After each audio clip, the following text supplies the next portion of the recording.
The following programming is sponsored by Mark J. Bernstein. The views expressed do not necessarily reflect the views of this station, its management, or Beasley Media Group. Entrepreneur, founder, author, and financial advisor Mark Bernstein helps high-performing business owners turn their visions into reality. Through his innovative work and the Forward Focus Forums, Mark connects entrepreneurs to resources that fuel their success. Founders Forum is a radio show and podcast where entrepreneurs share their journeys, revealing the lessons they've learned and the stories behind their success. Join Mark and his guests for a mix of inspiration, valuable insights, and a little fun. Now, let's dive in. Good morning, America. How are you? Ann just continues to be out from surgery, recuperating. We wish her well. Have Jess Hallahan with us today as co-host. Jess has been here before, and she is Stress Less with Jess. Jess is what I call it. It was the name of her podcast, which I think you can still find out there. Where I'm bugging her to try to get back to doing that because I think it's a great idea and I want her to be part of our podcast family. And also Journey to Yourself is her company. And we'll start out the conversation and I'll introduce Nicole in a minute. But my story today, what's on my mind is that I got sick again and it's driving me crazy. And this quick story was we were traveling. I got back late at night from Florida. I had a full day on that Tuesday, which was 2 weeks ago, and a full day Wednesday into the evening, full day Thursday, and by Friday I wasn't feeling well.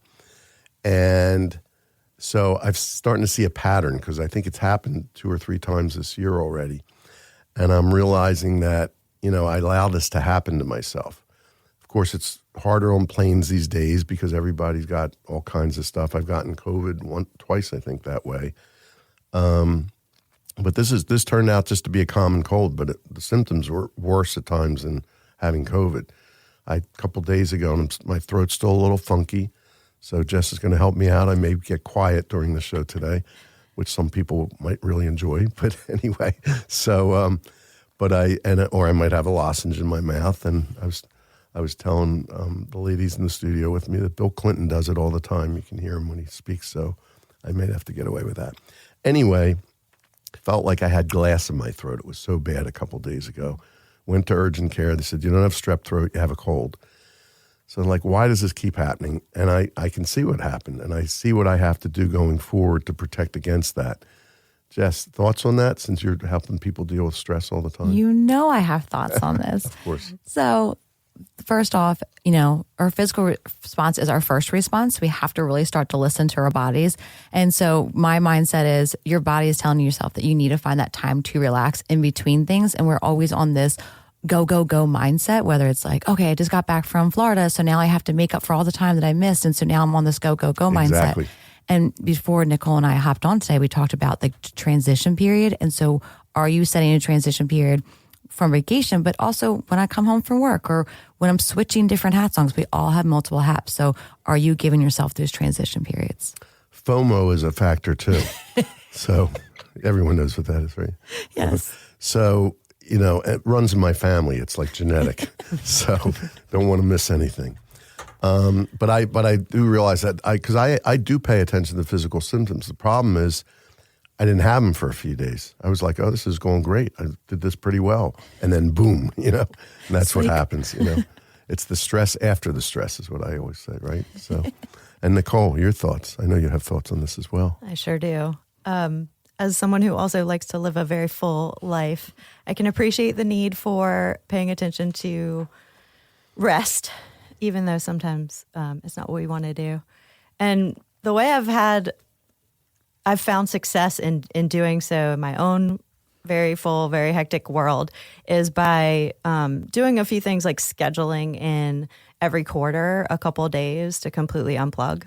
And then in your situation where you're like traveling and back-to-back meetings and going from one thing to another, those also can include a little 10-minute meditation or a tiny little break here and there just with your cup of coffee and no computer or phone to do a little resetting, calming down.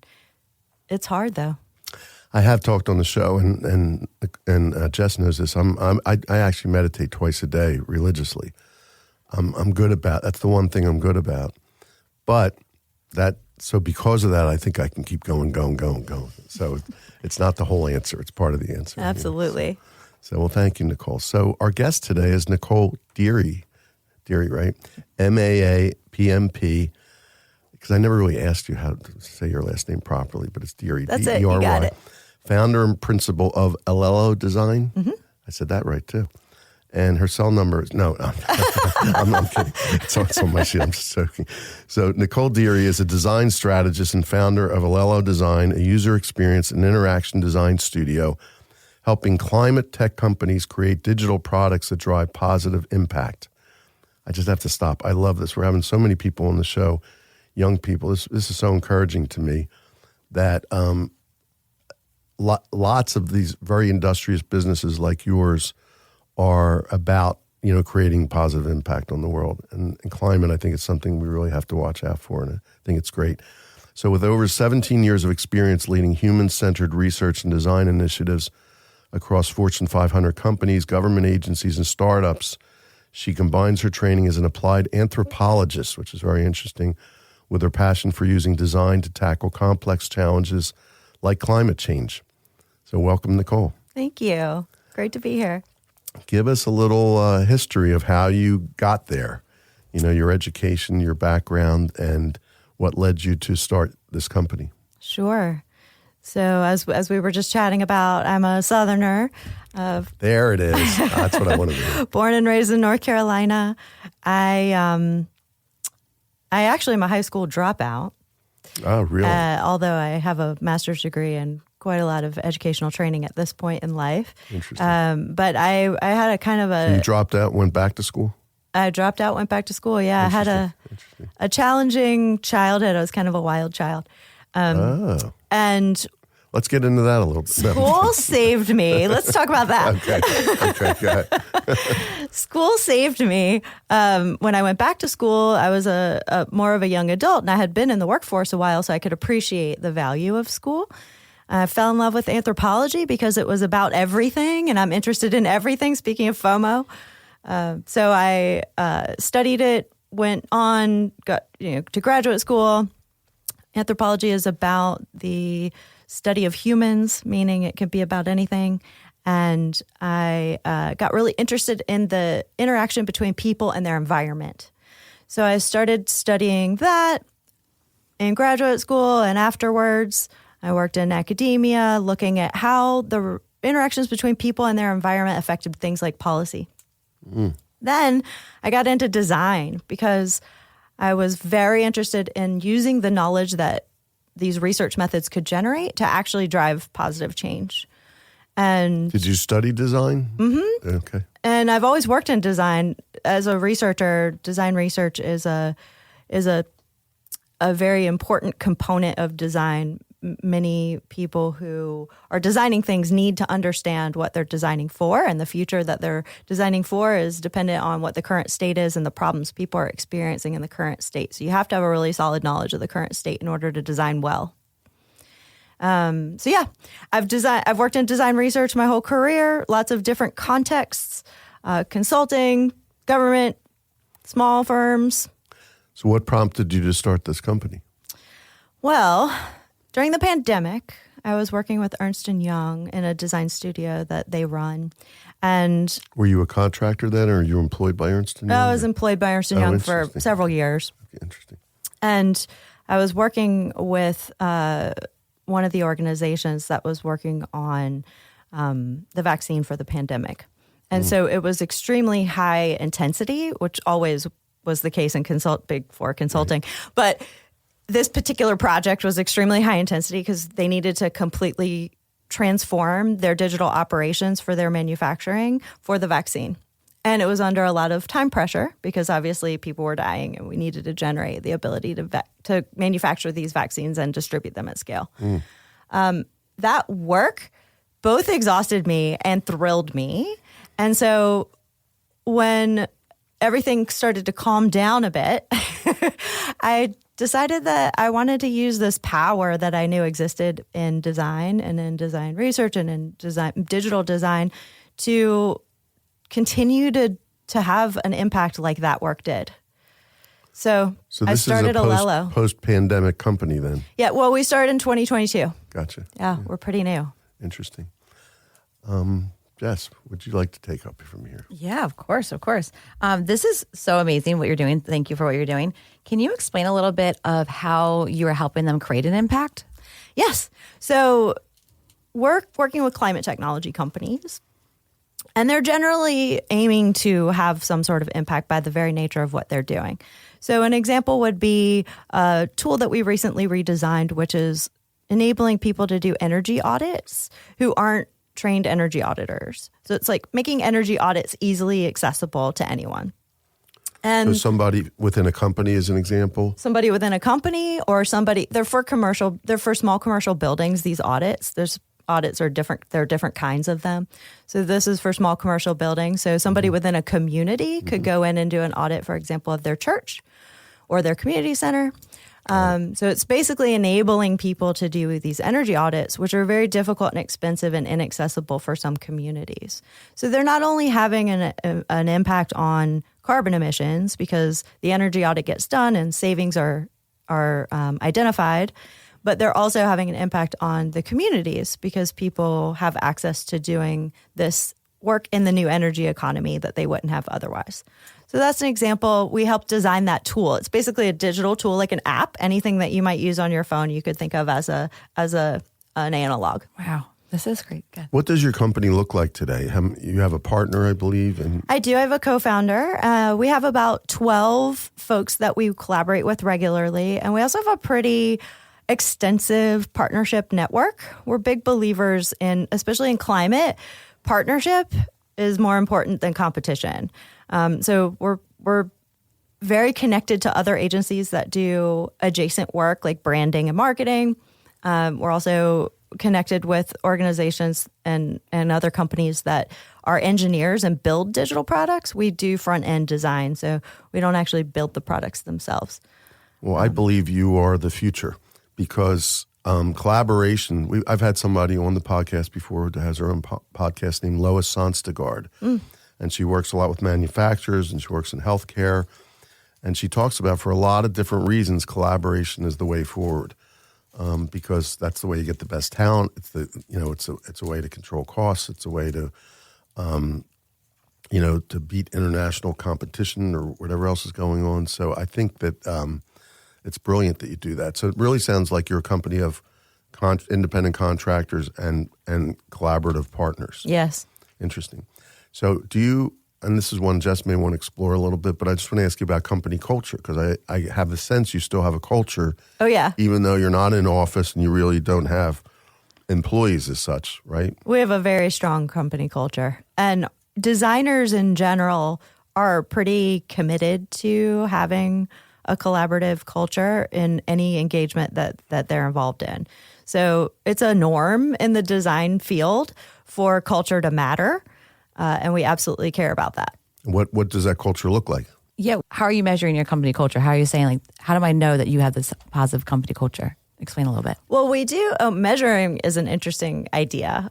We talk a lot about measuring because we're interested in understanding impact in what we do. And that involves being able to rigorously assess and measure that impact. And then there are things that are difficult to measure, of course, as you know.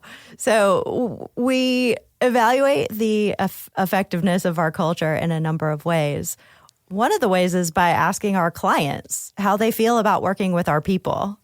And we also ask our people how they feel about working with our clients. They're heavily involved in some of the things that we do to reflect on our culture. Like at the end of the year, we usually do this year-end review where we look back at some of the things that we've accomplished and learned. And they're all heavily involved in shaping that story. They're also involved in deciding which projects we take on. So if we have a questionable project or something that we're trying to evaluate whether or not we should do, we'll ask our designers who might be involved in working on that project if it's something they're interested in contributing to. And they usually have pretty clear and direct answers for us about that. So nobody is really shy in our group of collaborators. That includes partners too. They'll definitely tell us what they think. If you could take 3 to 5 words to describe your culture, what would you call it? Supportive, autonomous, independent, effective, and I would definitely say collaborative, connected. Connected. I love that. That's great. And that's a really great time to take a quick break. And we'll be right back on Founders Forum talking to Nicole Dery. Calling all climate technology founders out there. Are you ready to scale your impact but can't justify a full-time chief design officer? Allelo provides strategic design services that give you executive-level leadership and team support when you need it most. They help you evolve your product market fit, build compelling stories that close deals, and create irresistible digital user experiences that drive widespread adoption. Their approach combines strategic design leadership with deep user research to help you demonstrate and scale your impact. From refining your positioning with target customers to designing features that make impact tracking seamless, they help your teams transform complex climate solutions into products people want to buy and use. Get the design leadership you need without the full-time overhead. Visit helloallelo.com. That's HELLOALLELO.com.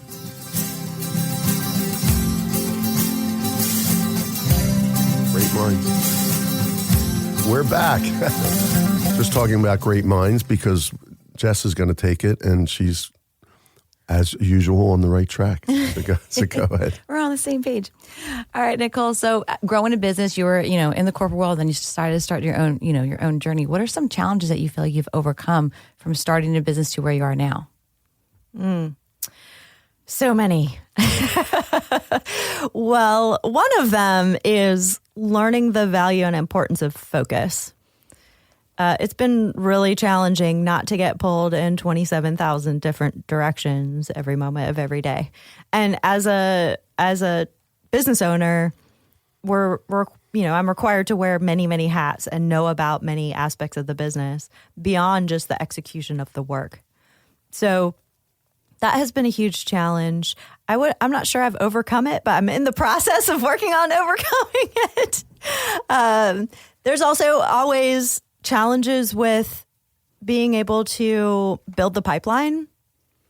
Most of my work previous to starting Allelo was in pharma and consumer goods and financial services. So climate was relatively a fresh start, and building out an entire network and trying to find a place in the climate space has been a challenge, a wonderful and interesting challenge. I'm still working on that one too. But yes, those are some of the key challenges, I would say. There are little tiny ones too, like which events should we have a presence? How do you make decisions about things like that? And how do you have the right evidence to make those decisions? And who do you rely on for guidance? And things like that have always been tricky as well. And there must be some trial and error involved in that. A lot of trial and error, Mark. And as we know from doing the show and from being entrepreneurs ourselves, you learn more from your mistakes often than from your successes. So it's all part of the journey, right? Absolutely. So what strengths have you recognized that you and what's your partner's name? Samantha, that you and Samantha have to meet these challenges? Yes. One of the strengths that's been most important to lean into is paying attention, I think, to, and this is a personal thing, paying attention to my own signals. Sometimes I'll have an intuition about something, but I'm too busy running around to really hear it. And so and this is the hard way, ignoring those signals and then realizing, oh, right, I had a thought about that. I had a feeling about that. I had a thought about that, and I ignored it because I was too busy. And then it turned out that I should have listened to that thought. Those moments of just awareness are really important to lean into. So we talked about, I might remind you some things we talked about earlier. Sure. When we first talked. And one of your things that you had said was, when in doubt, you're strengthened by your commitment to, starts with a P, purpose. Oh, yes. Right. Oh, well, then that's so core. It's like I didn't even think of it. It's so fundamental to everything that we do. Right. And it drives the decisions about things, which projects to work on, where to invest resources, where to show up. Those are all decisions that are driven by our purpose. I don't know if I mentioned our purpose. No, you didn't. So that was my next question. Yeah, our mission at Allelo. So Allelo, it comes from the Greek word that means to be in symbiotic relationship. And that's why we named it that, because we are in symbiotic relationship with the companies that we help build their products. And you're in partners with them. We are partners with them, and we are in a symbiotic relationship. Our design affects their ability to have an impact, and their ability to have an impact is affected by whether or not we do a good job with our design. So we are interdependent. And that interdependence is something to celebrate, and it enables us to be a catalyst. So our mission at Allelo is to help use the power of design to create a more equitable and regenerative economy. And we do that by enabling other businesses to have an impact. So that is 100% a driver for what to pay attention to. When you talk about design, I don't think I've asked you this before. What are you designing? Are you designing things? Are you designing devices? Are you designing strategies? Are you designing systems? Yep. All the above. All the above. Right. We're designing user experience is what it's usually called, which is basically there's strategy and technology involved. All of that is feeding how a person interacts with a tool. And we're designing that interaction. What does it feel like when you work with your Nest HVAC setting device? So do you have programmers? Do you have coders as part of your team? Our designers generally have some coding capabilities, but we work, as I mentioned earlier, with partners. Right. And we work with partners who do the back end coding for any of the products we work with. And often our clients have their own engineers. So you really are designers, and then you have implementers on the outside that are like engineers and coders and things like that. Mm-hmm. Gotcha. Very interesting. This is very interesting. What's really fascinating is the businesses that people are coming up with now are like coming from the ether. You know, it's like not like your whole thing is, you know, the climate and anthropology combined with design. And it's like, how would you think of that? But it's like, it's really cool that you're doing that. Do you have competition? Are there other companies doing what you do? Oh, yes. Many of them. Is that right? Interesting. Mm-hmm. Definitely. There are a few particularly focused in the climate space, but many, many, many agencies who do user experience design. Just wanted to ask you about your future vision. Looking out 10 years, if this were 2034, what would have had to have happened with your company and personally, if you want, for you to feel that this was that was a successful 10-year period in your career path and your life path? Great question. Thanks, Mark. Sure. So this is related to the impact and purpose of the company. We need to cut emissions to get to net zero by 2050, which means we have to aggressively cut emissions almost in half in the 2020s. So when we talk about 10-year vision, we need to have enabled at least 150 companies to have a significant impact in reducing those emissions over the course of the next 10 years. And in order to do that, we have to pursue quick wins because there's an urgency to this problem, and we need to implement things that are already available to exist in addition to creating new innovations for things that don't yet exist or things that aren't deployable at scale. So quick wins, aggressive, immediate action are things like increasing efficiency and reducing waste. And there are tons of opportunities to do that in the industries that we focus on, which are energy, transportation, and agriculture and land use. And digitization has a huge role to play in there. So we're hoping to get 150 companies to significantly expand their impact in that 10 years. If we can do that and we're looking back at that, I'm smiling. That's very specific and very great vision. And very hopeful, and you are smiling. It's great. So you made me think, we have these visions, we have these goals and things like that. And we talked a lot about our awareness and all that kind of stuff. So what habits or things do you have to put in place to reach that goal? Oh my gosh. Definitely one of the things that's critical is every morning I have the Bujo notebook. Do you guys know those? It's basically just a notebook where you identify your key priorities for the day, and you cannot have more than 3, which is really hard because I always have 20. You cannot have more than 3. So you have to identify the top 3, and you do that for the day, and you do that for the week, and you do that for the year. That habit, that activity of grounding in what is today's priority is absolutely critical. If I didn't do that, I would just be running around like a chicken. And even still, I'm a little bit sometimes running around like a chicken. But that's one of the ones that keeps me straight. Last question. We have about a minute left. Favorite book? And I know you have more than one. So I do. What are you reading? Well, the one I definitely want to tell everyone they should read is Ross Gay's Book of Delights and the more recent Book of More Delights, which is the one I'm reading now. Ross Gay is a poet. These are short essays. They're magnificent. Highly recommend. I'm also reading from 2011 an older book called Good Strategy, Bad Strategy by Richard Roulnet. You guys know that one? It's really valuable to ground yourself again in what these components of a good strategy are and how not to get lost in too many buzzwords and thinking that isn't useful. Nice. That's it. That's your 3. Oh, because more Book of Delights. That's why it's 3 books. Oh, well, there's a third. If you all know the neuroscientist Oliver Sacks, he wrote a book. He wrote a book called The Man Who Mistook His Wife for a Hat. And I'm very interested in neuroscience, so that's one of the books I've been reading. He's written many, many books. I think many of them are quite good. He's no longer with us, but worth checking out some of his stuff. Great. We have actually about a minute left. My timing was a little off.